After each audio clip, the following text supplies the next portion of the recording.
Welcome to Lived in Christianity, a podcast exploring what it looks like to be a Christian in the modern world.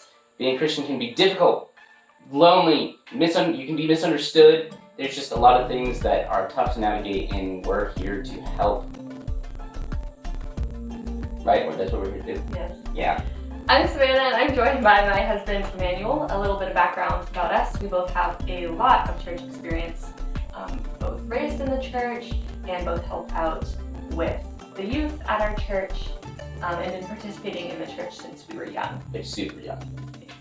So if you've ever felt like it was difficult or confusing to be a Christian, then this podcast is for you. If you ever met a Christian and thought, wow, these are the nastiest people I've ever met, this podcast will also probably be for you. Yeah. So, as we said, this is about how to engage with the modern world as a Christian. So when we say world, we mean a lot of different things. We can mean politics, social media, academia, psychology, education, what else? History, literature, linguistics. It involves a lot of stuff. Yeah, we're going to talk about how all these interact with the world. And we wanted to say up front, when we talk about the church, there are a few things that we might be referring to. We may be referring to church at large, like the whole big picture church around the whole world. We might just be talking about the people who follow Christ, or we may talk about it as like an institution, like the Catholic Church, or like the Baptist Church, or there's a lot of different church institutions. But, and also then there's like the individual within. So there are a lot of layers, and we'll do our best to make sure that it's clear every time that we're talking about it. Yeah. So our goal is to have a few different seasons, and for each one to look at a specific aspect of the world, as we just talked about. But before that, we're going to get into our qualifications a little bit. Yeah, who are we anyway? So I'll start. I'm Savannah. I'm 23 years old, 9 months about into married life. I graduated 2 years ago from Gordon College, where I studied international development and social change. So fancy. Yes. So it was mostly economics, politics, and sociology classes, but I also took several classes on theology, Christian history, things like that. So career-wise, I just graduated, as I said. Last year, I was working as a K through 10th grade Spanish teacher, and I just started a job working with students with autism. A little bit more about me. I'm a youth leader. I'm a keys player. I'm passionate about Jesus, healthy Christian community, social justice, cross-cultural relationships, languages, reading. And you speak Spanish. I do speak Spanish. Can you say something in Spanish? ¿Qué quieres que yo diga? What do you want me to say? Did you say what you want me to say? Languages, reading, lattes, and plants, even though I struggle to keep them alive. You haven't killed any of them, have you? Not the ones we have right now. See? Growth is happening. I guess so. My name is Emmanuel. I'm 29. I graduated from Bridgewater State University with a degree in secondary education. I've taught history for 7 years. This is year 8 teaching history. I've taught English. I've taught Bible at schools. One of those years I spent working with students in a mental hospital, and they were there dealing with the back end of their stay. And so they were about to reintegrate into the world after a hospitalization, and I got to tutor them, which was most of them. Some of them were like, yes, schoolwork, I must do all the schoolwork. But that was a small fraction of them. It was a really awesome job, but it was also a little crazy. I've been involved in church ministry of all kinds. I've worked in tech booth. I've been a youth leader since I was 18. I'm really passionate about history and people and how those things intersect. I have a thing. We were really, when we wrote this, we were big into going to Chick-fil-A, and there's a line in here about frozen lemonades. Yes. But I can't have them. But I was like, why did I put that in there? We were having a lot of them. There was a lot of Chick-fil-A. Yeah. And I just thought that was funny. I'm lactose intolerant, okay? I can't have them. It ruins me. I like writing stories. I am trying to get a novel published. And I love video games. I like being outside. I like the beach. And finance podcasts. And also because I teach finance at the school that I work at. So I'm really passionate about all those things. Because if you work in ministry, you need to understand how money works. Yes.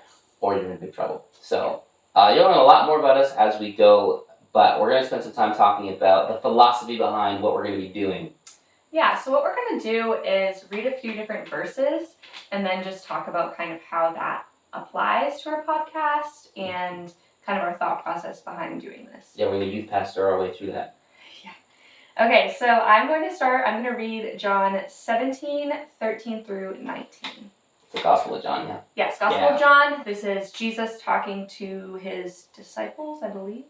Mm-hmm. So he says, I am coming to you now, but I say these things while I'm still in the world, so that they, he's talking about disciples in the future, may have the full measure of my joy within them. I have given them your word, and the world has hated them, for they are not of the world any more than I am of the world. My prayer is not that you take them out of the world, but that you protect them from the evil one. They're not of the world, even as I'm not of it. Sanctify them by the truth. Your word is truth. As you sent me into the world, I've sent them into the world. For them I sanctify myself, that they too may be truly sanctified. So there's kind of two main points about this that we have thought a lot about. And the first is that we are sent into the world. And so we're going to spend a lot of time talking about what that looks like. So we are a part of the world. We cannot separate ourselves completely from it, but we're not supposed to be identified from it. So that's one big point. The other one that is really important to me that's in this is that our faith isn't supposed to be us versus them. It's supposed to be us with them. Kind of also us for them. And us for them. Yeah. They are the mission field. Non-Christians, people who aren't believers, are supposed to be the mission field. And if you, as a teacher, if you hate your class, like the people you're supposed to be educating, like what are you doing? Yeah. Why are you even there? So it's a huge, huge thing. And it's not an us versus them because we're all humans. We're all made by God. We're all made in God's image. We're all part of humanity. And so it shouldn't be this attitude of Christians versus non-Christians. Yeah. For reals. Okay, I'm going to talk about 1 Corinthians chapter 9, verses 19 through 23, and written by a guy named Paul. He writes a lot of the New Testament, and so he says, though I, he's talking about himself, am free and belong to no one, I have made myself a slave to everyone to win as many as possible. I love this verse. To the Jews, I became like a Jew to win the Jews. To those under the law, I became like the one under the law, though I myself am not under the law. Why is he going to say it like that? That's confusing, Paul. So as to win those under the law, to those not having the law, I became like one not having the law. Though I'm not free from God's law, but I'm under Christ's law. So much to unpack. So as to win those not having the law, to the weak, I became weak. To win the weak, I have become all things to all people, so that by all possible means I might save some. I do all this for the sake of the gospel, that I might share in its blessings. That last half is my favorite part, because he kind of clarifies all the confusing stuff he says in the beginning. He's like, okay, let's simplify that. Yeah. I become all things to all people. Do you want to explain a little bit the part about the law, what he's talking about for people who Sure. might not know? So it's connected to the Jews. So when he talks about like to the Jews, I became like a Jew. When he was preaching to Jewish people, he took a completely different approach because their cultural context is different. The things, their social norms are different. Everything about that in their time is different. So he kind of approaches them from their perspective to convince them that Jesus is like the Messiah and that he died for their sins and that he rose from the dead, fulfilling Jewish prophecy. So he like leans into those things. And that also connects to Jewish law because the Jews had to follow all these rules. And Paul's big thing is that you don't have to follow all those all the time anymore. So he is just approaching people from their cultural context, meeting them where they're at, and explaining how Jesus applies to their context. And he's not going to intentionally offend them where it's not necessary. So I think there's a few other passages, correct me, where if he is talking to or eating with Jews, he may act a certain way. Whereas if he's talking to eating with people who aren't Jews, he might act later on in Romans, or not, this is not Romans, but in Romans chapter 14, he talks about like, if you're with people who are offended because you're eating like pork, don't eat pork around them. But it doesn't mean that it's always bad to eat pork. It's just don't offend those people. Don't let your actions like get in the way of them meeting Jesus. And so also at the end where he says like, I have become all things to all people, so that by all possible means I might save some. He's not like throwing away his values, Right. but That's he really is important. always approaching them from love and respect and making sure that he can relate to them. So And it's big on relatability. He's looking at like what is necessary for me to be like true to my faith, for me to have integrity. Yeah. And what are the things that we call them, I think in the church, secondary issues? Like what are the things that we can kind of waver on a little bit? And knowing that difference, I think, is really important. And that difference is different for everyone. And It is. Okay. Read Romans 14. It talks about it. Yeah. But also, it's the idea of he wants to make sure everyone has an opportunity to meet God and to learn about who Jesus is and what Jesus did for us. Right. And so things that get in the way of that, he's going to not be as intense about. Right. And so we'll talk more about that through some of the actual episodes we have. Yeah, it'll get a little bit more concrete, I But think, when we have. A big thing about this is like Paul's adaptable. He's not the same guy in every situation, which doesn't mean he's fake. It just means he recognizes, hey, this argument won't work here because these people they don't understand it, or they don't even have a context to understand it, or they come from a different background. Like if he's talking to Jews and he starts talking about the law, they're going to be like the Roman law, the Greek law, like what are you talking about? Right. So context is really important. You have to be adaptable to your audience. So hopefully we're going to be adaptable to you as an audience as you listen to us.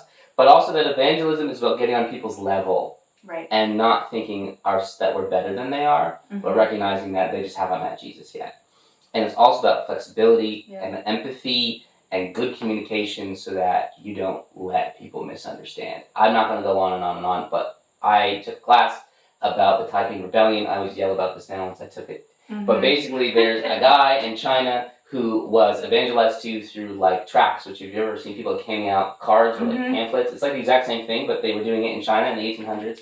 And so missionaries just threw these things out into a crowd, and this guy picked it up, and he eventually didn't think about it for a while, but then he had this medical episode, and then he woke up from his medical episode after having a fever for multiple days, and was like, I am Jesus' brother. And then he started like a war in China called the Taiping Rebellion, and it results in the death of like 30 million people. And those who were evangelizing, just like throwing things, and eventually he meets a missionary, and the missionary's kind of like, you're a little crazy. Yeah. And doesn't, it can't help him. Yeah. And it spirals out of control, and it's like, wow, I'm not going to say that if you mess up, 30 million people are going to die. But if you mess up, it can get really messy, and you don't want to just wing it, and you want to have like really good discipleship. Right.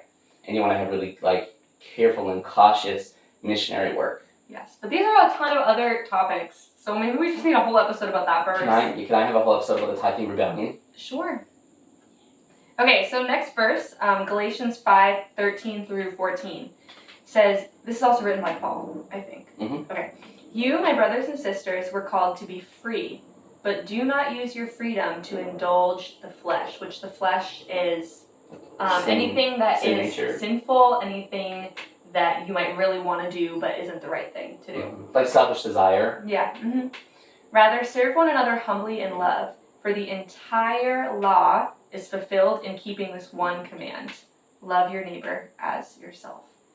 So one of the things that I want to talk about with this is that we're not just Christians to get to heaven. It's not just like a checkbox. We're supposed to actually be living it out on earth.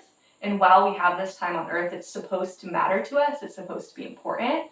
And we're supposed to be impacting the lives of those around us. It's not just about when eternity starts, because it already starts now. Yeah. That's not like, I think Jesus was like, if you love me, you'll follow my commandments. And so it's like, what are his commandments? And he's like, help people. Right. Help widows, help orphans, feed the starving, all those types of things. Yep. Apply to, if you love me, you'll follow my commandments. Yeah, so freedom in this case, it means humility, it means service, it means compassion, it means love. So one of the things that we'll talk about a lot is, as Christians, we can't just do whatever we want and then slap God's name on it and be like, oh, he approves of me. Because our freedom has to be in line with these values of love, of humility, of service. Sure. Yeah. I think there's, it can be weird because freedom has conditions is really freedom. But it's also I think a lot of freedom is just the idea of opportunity to do good things. Because if you think about sin, and if you were a slave to sin, it means that you had less opportunity to do good things and now you have like the full opportunity to do good things, Mhm. which is a huge part of it too. Galatians 5:1. We're gonna we wrote Galatians 5:1. It's not in there. Oh, sorry. I can talk about Galatians. Yeah, what? That's my favorite verse. Okay, you got that one. It says, it says, Christ has set us free to live free, so do not submit to a yoke of slavery again. Yeah. That might not be perfectly it, but that's basically Close it. enough. And so the idea of that, again, is that we are submitted to Christ, not so that we are burdened by all these little laws and burdened by feeling like, oh, if I mess up, something might go wrong. Like, yeah, there are things that we should follow. Like, there are, I hesitate to say rules, but there are things that God's Christ clear about, says, like what he asks this us is to do. good, this will be good, this is what you should do. But the attitude of that should never be one of stress and one of anxiety. It should be just kind of overflowing from us. Like Christ says, if you love me, you will obey my commands. That, like you said, that's not a manipulation. That's not a, if you love me, this is what you'll do. Like, it's not one of those. Yeah. It's just like cause and effect. If you love me, you will do what I say is good. Yeah. So there's that one. And that's true. And like, right, like too, when you love a person, you help them, you get them their favorite food, you do something nice for them, even without asking. Like, you don't really think about it. You're like, oh, I know how much this person loves these things and cares about these things, and I will do it for them because I love them. And so God's like, yeah, if we're in a relationship and you have feelings of love and affection for who I am as your God, then you, like, these things will follow. Because that's just how relationships work. Yep. All right. We have one verse left. Oh, yay. 1 Peter 2:16 says, live as free people, but do not use your freedom as a cover-up for evil. Oof.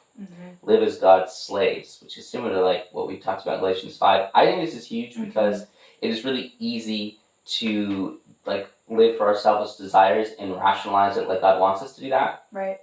And we don't have the time to get into all that now, but there's so many. I mean, even the guy in the Taiping Rebellion, right? He's like, I am Jesus' brother. Where's that in the Bible? It's not in there, but whatever. Like, he just had this idea in his head, and he was like, God approves of me. I'm going to go hunt demons and free the Chinese people.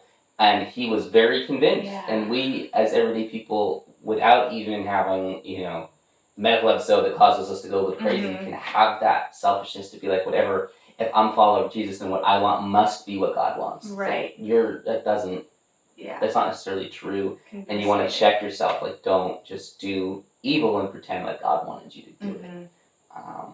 And so I think that kind of brings, like, what does it mean for Christians to engage with the world? And one thing we thought a lot about in playing this podcast is the phrase, which isn't actually in the Bible. It's not. It's like, what a surprise.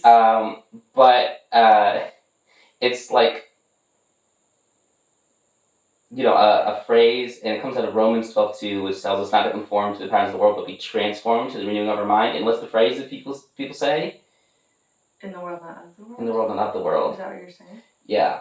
Okay, so the idea with that is that Christians aren't supposed to be like everyone else. But I can't party at the club on a Friday night. No. Shucks. Well, probably Probably not. Probably I mean, not. We're not having that conversation. Not the way my coworkers at the Salvation not. Army in 2014 were partying at the club. Yeah. That's for sure. Yeah. But this also means that sometimes, unfortunately, we can start to have this idea of like, oh, I'm not like everyone else. Like, I'm that girl that's not like other girls. And we can start to be kind of prideful and look down on other people. And that is not what our freedom is supposed to lead to. Now that leads us to forget the mission, and it can lead us to forget God's grace and mercy and love for other people. Like, ascetic monks who are like, I'm going to live in a monastery and never see anyone ever. I'm like, dude, it's probably super cool. You went and brewed some beer and like lived for God. A lot of monks were beer? A lot of monks were like brewing stuff. I did not know that. Not all monks, but like a lot of monks be brewing. Yeah, I mean, those sort of things, we're getting distracted again. But like, could be great for a season, maybe not what you should be doing forever. Anyways, we're supposed to look different as Christians than people who do not follow Christ and do not know God's love for them. So what that should look like, I think, is that we're supposed to be hospitable. That is a huge value that was present in the Jewish culture, and I think we have lost it a little bit. Like, if you were to ask someone, oh, what does it mean to be a Christian? I don't think anyone would say Christians are hospitable. And that's Wow. supposed to be, I think, like one of the biggest things, because that's kind of the whole gospel. It probably is that God more, came to get you, let you come in his home. Yeah, it would either be, I think, politicized, or because I teach at a Christian school. Yeah. And some of, you ask the students that doesn't mean to be a Christian, are like, well, be a good person. That's not good. Right. What does that mean? Or be nice don't to have people, sex. be kind. Like people think stuff like that. Yeah. Which Yeah, some of true. those could also apply, but I don't know. I just want to kind of shift our focus to like what's more central. Yeah, it's not just about the things we're not supposed to do. There's a bunch of stuff we should be doing. Like being hospitable. Yeah. Right. Yeah. So hospitable, part of that also is generosity, kindness, being helpful. That's why I love the value of hospitality, because it has so many different things inside of it. Another thing that's really important to me that I think some Christians don't think about as much is, as Christians, we should be healthy people. And I mean that holistically. I mean emotionally, mentally, spiritually, physically, as much as possible, obviously, for all of those things. Because God doesn't want us to be miserable, traumatized, super unhealthy. Yeah. It's like love your neighbor as yourself. Be a steward of what God gave you. Yeah. If so you're loving your neighbor, you need to be healthy, and you also have to love yourself because you're loving your neighbor as yourself. Right. So if you hate yourself, you'll hate your neighbor. So that's like, we'll unpack that another time. But you gotta love yourself a little bit. And you can't not love selfishly, yourself. Not selfishly, right? Well, I mean, but like in a healthy, like, I am a child of God and God's got me kind of way. Because love is not selfish. So I think it is possible to love yourself without pride. Like you can without do that. pride, without indulgence. It's more about like you said, stewardship of what God has given you. Yeah, taking healthy care of yourself so you can take healthy care of everything else that you're trusted with. Right.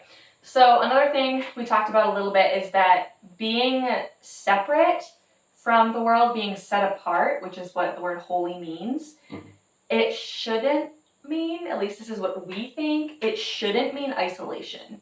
Because the Bible talks about us as the light on the hill. He talks about us as the salt of the earth. Jesus sent disciples out 2 by 2 to preach to surrounding towns that he couldn't physically get to because he was in a human body. And he said he came for the sick. He came for the people who needed help. So yeah, our focus shouldn't be how can we separate ourselves completely from non-Christians so that we never interact with them, so that we're not corrupted. Obviously, that's a whole conversation. There's a lot of wisdom and discernment in how you protect yourself, how you protect your family, and that's good and fine. There should be some boundaries. But our motivation shouldn't be to separate because we're scared. Yeah. It should be to find ways to interact with and love on people who don't know Christ. Oh, prison ministry is a really cool thing because you're exposing yourself to literal criminals who might have done some pretty heinous things. Yeah. But like they still need the gospel, they still need Jesus, and I've met people who've done prison ministry. I think women's prison ministry specifically when I was younger, and that was a really cool thing to hear them talk about. Like those are criminals. Like literal, actual criminals. Yeah. And they were still like, you need the gospel. But they're people. They're also people, they're people. Yeah, it's just like a cool. And you never know cool what thing. Someone's story is. So we shouldn't just write people off. Yeah, we don't. And because Jesus doesn't write any of us off. Nope. So.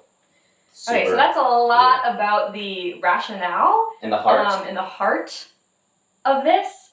But we're going to talk, I think this is our last thing. Why us? Yeah, we're going to talk about why are we why talking should you about listen to this? us? Who are we? And also, like, some of why we're qualified, which we talked about earlier, but also, like, what led us to think that this was something we should do. Yeah, because we talked a lot about, like, why would anyone care what we have to say? And it's like, well, maybe no one cares what we have to say. That's not really the point. Yeah. You know? Yeah. Like, if you don't care... Cool, go away. You know? Like, not literally go away. Well, if you don't care, then you don't care. Like, I can't make you care. You know? I don't know you. I might, But I think a big part of it for me is that when you work in ministry, like I have to think about these questions. Yeah. Because I've worked in ministry for it'll be like 11 years when I turn 30. Can you define what working in ministry I've been a youth pastor since I was 18. I'm about to be 30. So I guess I'm about to start year 12, It's been a long time. I have had so many conversations with students who ask like the most complicated questions. Yeah. Like they don't ever ask anything simple. They have a lot going on and they want to know, and that's awesome. But like, I have spent so much time talking about it, and then I got older, and then adults were like, "Oh, you have wisdom. Let's talk to you about it." And I was like, "Me? I'm still like 20, you know." Mega imposter syndrome Oh, happening we have a here. whole episode about Yeah, that. we do. But like, and so like those questions matter, and they matter big time for evangelism and my own personal understanding of God and being a husband and like all those things. So if we're talking about it anyway, like maybe people would benefit from that in some way, because like I have a position of leadership at the church I work at the school I work at, and I'm always being asked those questions, and so I have like a personal responsibility. There's a door there. You scared me. I scared myself. There's a personal responsibility to like know the answers, and if I have to do the research, and if I have to stay on my game, like I should share those things, because people might like benefit from that, and they might realize they're not alone in the Christian walk, that there's like ways to navigate really difficult questions that can like just lead you away from God, and so if I've got answers or just a personality you vibe with so you can hear the truth that you might have heard from a dozen other people, but you like hearing it from us, right? Then like that's a good thing. Yeah. And so like there's more to being a Christian than what we see inside like culture wars, and I think talking about that openly is worth is worth it. I just think it's worth it. It is, and kind of to what you said, I wouldn't necessarily say that we have the answers. No. I think that we have a lot of answers for questions that work for us and that we think are ways that God wants us to live. So even if we're talking about a topic that you as the audience or whoever's listening thinks is interesting, it's okay to not agree with what we say. I think it still can be helpful to explore that by listening to what we think, by maybe thinking more of like, oh, what do you think on that? Like, I think it can be helpful and enriching to have these conversations. Well, I mean, this isn't a conversation between us and the audience. It could be. But it's still enriching to like do a Q&A think about it, if that makes sense. It is, yeah. And it's like a teacher in us is like stimulating conversation. Well, the teacher that lives in both of us. It's not the teachers in us. What? But like the teacher in us would be like, hey, like pose questions, create good dialogue. Like that's what we do. For fun. For fun. Yeah. And I get paid actually. I get paid to do that too. But I also do it for fun. Well, I just do it for fun. Yeah. Yeah, I mean, and that's one of the reasons for me of like why we're doing this, because we just talk about all of this all the time. All the time. Like on the way to Starbucks, like whenever. And recently, we were at a friend's house, and I don't remember what we were debating. Oh, I don't remember. Yeah, hold on. Let me think. It was something related to like how to live out faith, but it was like a very minor, not super important thing. And we were talking about it, we were debating it, and our friend was like, is this what you guys just do? Like, I would love to be a fly on the wall in your house because this is interesting. The fly's right there, and right there, and right there.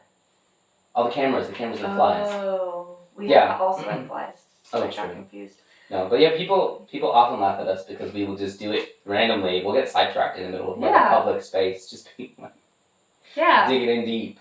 So maybe someone will find it interesting, but I'm the one who brought up the why me, why us question that we're now talking about, because I was thinking, there's a lot of people who are talking, there's a lot of voices, there's a lot of Christians with microphones, and I was hesitant to to join into the already oversaturated market of Christian podcasters. Like, why should I add to that? So there's a few reasons that helped me decide to just go for it. And I am going to just read from my notes, because I had reasons that I've been looking down at my tablet the whole time. Okay. No judgment. Okay. So one of the reasons is that I often take to my Instagram stories to rant about or to explore some topic about Christianity, social justice, sometimes like women's rights, environmentalism, all the things. And a lot of times people respond to me. Sometimes I'm like looking for responses with polls, but sometimes people just do respond to me. Sometimes they thank me for a Christian being willing to stand up for certain things, or they tell me why they think I'm wrong, which that's fun too. Or I also have gotten people respond to me who aren't Christians saying that they really appreciate seeing my perspective and they think that it's different. Because we have a lot of non-Christian friends. Mm-hmm. Yeah. Yeah, so that kind of gave me some confidence of, okay, there are at least some people who want to hear what I have to say. Who knows if anyone will benefit from it? Who knows if there are many people who want to, but there are some people, and I enjoy talking about it, so why not just go for it? The other thing that I realized is that what we're looking to do isn't new, which that might sound bad, but it means that there are already people who enjoy this kind of content and are looking for more. That's from more of a content creator, consumer perspective. But I follow a lot of people who talk about holistic life and faith in Christianity. And when I find a new person who talks about that, usually I'll follow them too. I mean, unless they're just a carbon copy of someone else. So it's okay to be kind of another voice adding to the mix. It's kind of the same reason why you can do, like, always start more churches, because in a town, like we talk about in our town, like there's, you know, over 10,000 people who live in the town, and it's like one church can't hold all of them. Yeah. Like, it's literally physically impossible, so there probably should be more than one church in our town, even though it's not competition, it's like a mass it's more idea voices for we people need to more hear. voices for more people to hear, because it doesn't matter how big your audience is, like, you can't reach everybody. Right. So the hope is that maybe some of those people who are interested in my Instagram stories already, maybe my friends, maybe my family, eventually other people I don't know, would want to hear what we have to say. And not just from a perspective of, oh, here are these wise voices that I want to hear. Like, not that, but more of a, like, oh, that's something I've thought about. I would love to hear other people's take on that. Because I do that a lot, even with subjects that I think I already have a pretty solidified opinion on. If I see Christians talking about it, it's interesting to me to hear other perspectives. Yeah. And hopefully some people will be edified in the process, or more interested in exploring things about their faith, and just built up. Yeah. I think a lot of it for me is also, like, you know, when it comes to extremism. Okay. Right? Yeah. I'm going there. Am I allowed to go there? I don't know. Yeah, no, you can. It just wasn't expected. It's not in the script. I'm going off. I'm jumping ship. Cool. But the idea for me is, like, when there's so many voices, right? Mm-hmm. And as a youth pastor, I'm used to, like, students hear voices from all over the place, and some of those voices are crazy or over the top or, like, mean, and you know, from my actual background, which we'll learn more about later, like, I grew up in a space where, like, I was surrounded by, like, really radical Christian ideas that weren't true. And so I do have a passion for being like, okay, we want to bring it back to the honest gospel, which is like, okay, we can take it all these different places and it can get embellished or changed, or it can be, all these things can happen. Build onto that foundation. But then there's, like, the honest truth about what the Bible says and what Christians are supposed to do, and that is important. And the educator in me is like, I want to be a counterbalance to some of those things, because if there are people educating out there really radical things that, like, most Christians in the world don't even believe in, right? But then people can see that and go, oh, this is what Christians are, and it's like, well, that's not true. Yeah. That's just, like, a small subset of these believers, and they don't believe what I believe or what most Christians believe. Right. So, you know, the educational side of that is super impactful. So maybe in that way, adding to the volume actually can be a good thing. Yeah, it's about counterbalancing all the negativity and all the like dishonesty about what Christians are supposed to be. Yeah, like for the finance class, I'm teaching it, so it's in my brain. It's like my job is to, like, break the propaganda of credit card companies. Yeah. Right? Where it's like, don't, like, these are dangerous. These aren't, you know, 30% interest will murder you. Like, that's my job, and I think in a lot of ways, like, there's just a lot of room for being like, hey, maybe we can, like, tone down the heat a little bit and get the gospel out in a way that people go, oh, that is who Jesus is. Yeah. And when Jesus is just presented as himself, I think he's actually much more convincing than when a lot of sauce is poured around it, or a lot of, like, crazy extra bells and whistles. Yeah. So we're just about at the end of this. We will put, let's see, some things in show notes. Is that what we do now? Yeah, I think we can put the verses. We can put the rebellion that you're talking about. The typing rebellion. I can link you to some books. There's probably some articles. We'll have a document. We'll figure that out later. Cite your sources, okay? All the time. All you kiddos out there, all you adults who post on social media, cite your sources, even for your memes. I guess. No, they should, because sometimes people like post a meme. Oh, steal people's memes? Well, no, they steal memes, so it's like credit to creators, but then it's also like, it's like some weird factoid, where it's that's like, not true. like a quote from someone, or like, they didn't say that, or like, oh, whatever, and it's like, how'd you? Yeah. Anyway, that's a rant for another day. Memes are propaganda. Memes are propaganda. Okay, That's us. You want us to wrap this up here? If they've made it this far, wow. Dedication. I don't even know how long we've been recording. I don't have a time clock. I hope not. We'll find out. But if you have any ideas for future episodes, post in the comments. Literally all of the things we're doing next are stuff that people recommended to us. Yeah. Do polls and things like that on the infamous Instagram. And our first real episode is going to be about stigma around mental health. Coming up gate, swinging. Yeah, so our first season, like we talked about earlier, we'll have seasons, is how Christianity and psychology can be integrated. And I think we have 8? Something like that. Episodes Something like on that. I haven't looked at it. So stay tuned for that.